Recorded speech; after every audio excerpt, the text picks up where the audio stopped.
Bonjour à tous et bienvenue pour cette nouvelle émission Si jeudi est dans, dédiée aujourd'hui à l'alimentation.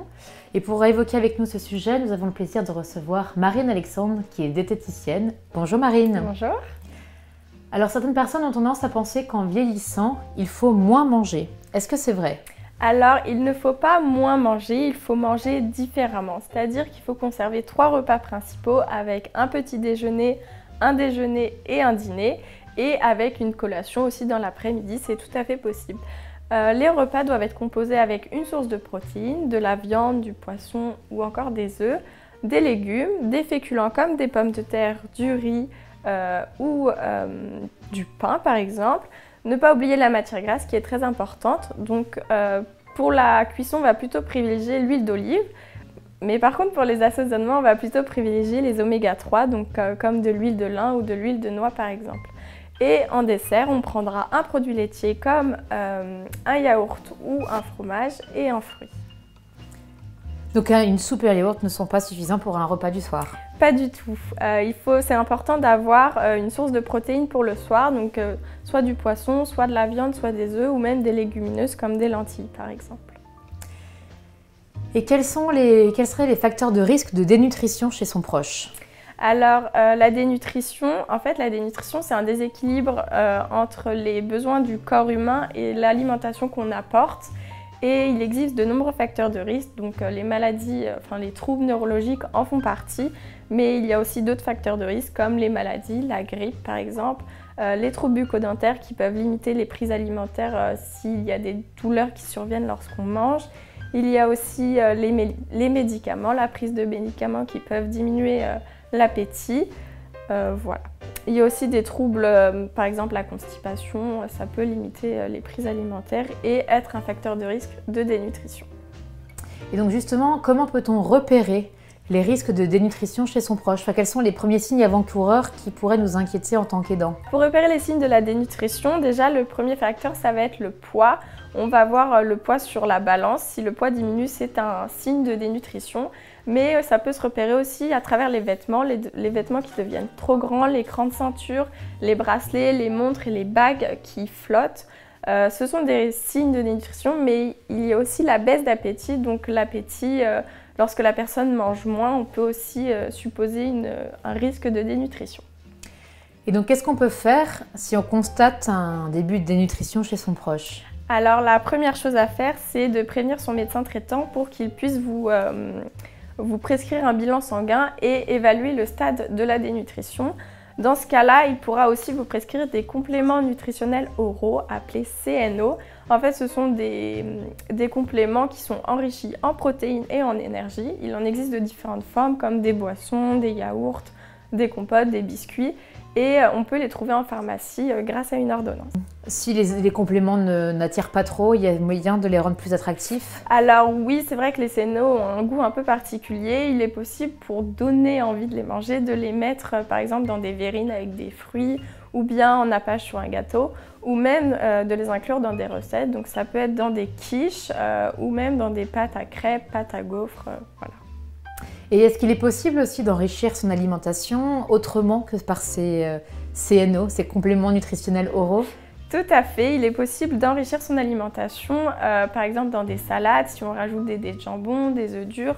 Ça peut être dans la soupe en rajoutant une cuillère de lentilles, ça peut être dans la purée en rajoutant du fromage frais. C'est essayer d'apporter des aliments un peu plus caloriques un peu partout. Il est possible aussi d'enrichir les préparations directement, donc comme je disais tout à l'heure, dans des quiches, rajouter un œuf de plus ou même rajouter un œuf de plus dans une pâte à crêpes, une pâte à gaufres. Donc il y a plein de petites astuces comme ça qu'on peut retrouver au quotidien.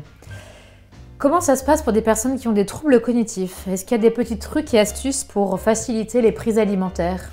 Alors, pour faciliter les prises alimentaires des personnes avec des troubles cognitifs, il faut savoir que ces personnes ont des sensations alimentaires qui sont altérées, dans le sens elles ne vont plus moins ressentir la faim ou elles ne vont pas ressentir quand elles ont soif. Également, l'appétit peut être altéré. Également, ça peut être aussi le cas où elles ne reconnaissent plus les aliments dans l'assiette, elles ne savent plus utiliser les couverts. Donc une population, il faut faire attention lors de l'alimentation. Des petites astuces, ça peut être par exemple de dresser une table sobrement, éviter les objets superflus pour éviter en fait les distractions. Ça peut être aussi également de faire attention au type de vaisselle, essayer de ne pas avoir des vaisselles avec des petites fleurs dedans ou des motifs qui peuvent distraire la personne lorsqu'elle mange. À côté de ça, il y a la possibilité de faciliter la prise alimentaire par du manger-main. Également, on peut utiliser le manger-main. En fait, ces personnes-là vont plutôt avoir tendance, ça va plutôt être facile pour eux de manger directement avec les mains. Donc on peut utiliser la technique du manger-main. C'est en fait une technique qui consiste à faire des petites portions individuelles qu'on peut manger avec les mains. Et donc c'est le cas des apéritifs dînatoires sous forme de bouchées. Donc ça peut être des bâtonnets de légumes, des petites quiches individuelles qu'on peut faire dans des moules à muffins. Ça peut être, voilà, il y a plein de petites astuces pour manger avec les mains. On n'y pense pas forcément toujours, mais en tant qu'aidant, les études montrent qu'on a un risque d'avoir une moins bonne alimentation. Quels sont du coup Comment veiller à sa propre alimentation en tant qu'aidant? C'est vrai qu'en tant qu'aidant, il faut faire attention à son alimentation et aussi à boire suffisamment. Donc comme je l'ai dit précédemment, il faut veiller à avoir une alimentation équilibrée avec 3 repas principaux contenant chacun, du moins pour le déjeuner, le dîner, une source de protéines avec de la viande, du poisson ou des œufs, des féculents, des légumes, un produit laitier et un fruit. Et il est important également de boire suffisamment puisque avec l'âge, la sensation de soif diminue. Donc c'est important de veiller à boire tout au long de la journée. Des petites astuces pour penser à boire, ça peut être par exemple de faire infuser des fruits dans de l'eau, donc des agrumes ou même des fruits rouges surgelés, ou même de se préparer du thé froid avec une petite rondelle de citron. Et puis pour gagner du temps en cuisine, je crois qu'il y a des petites astuces que tu souhaitais partager. Également, on peut gagner du temps pour se faire à manger puisque c'est vrai qu'on n'a pas vraiment le temps de se faire à manger équilibré. Donc la première astuce, ça va être de faire ses menus, essayer de faire des menus à l'avance et de faire une liste de courses en conséquence. Donc ça va nous faire gagner du temps en course et ça va nous faire faire aussi des économies. Et aussi, on peut utiliser des légumes surgelés. C'est des légumes qu'on peut manger toute l'année, toutes les saisons. Ce sont des légumes qui ont des vitamines et minéraux qui sont conservés et on peut les manger à toute heure et en tout temps. Après, il y a également, on peut penser aussi aux boîtes de conserve. C'est facile à préparer, on l'ouvre, voilà, il n'y a plus qu'à réchauffer, donc c'est pas mal aussi. Vous pouvez aussi préparer des plats en plus grosse quantité pour les congeler et les consommer un peu plus tard. Eh bien, merci beaucoup Marine, merci à vous, c'est la fin de notre émission. À bientôt!